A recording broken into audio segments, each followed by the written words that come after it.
So it's just occurred to me, I'm doing this job, installing this outside seating next week, and I don't actually have any portable station to rest wood on while I cut it.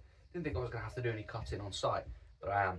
So I'm going to build a couple of little sawhorses, and yeah, I thought I'd make a video, why not?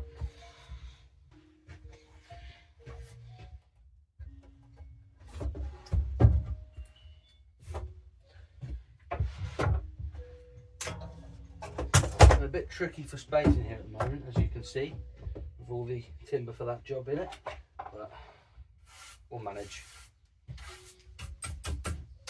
Some leftover timber from the frames of the seating. How big do I want these?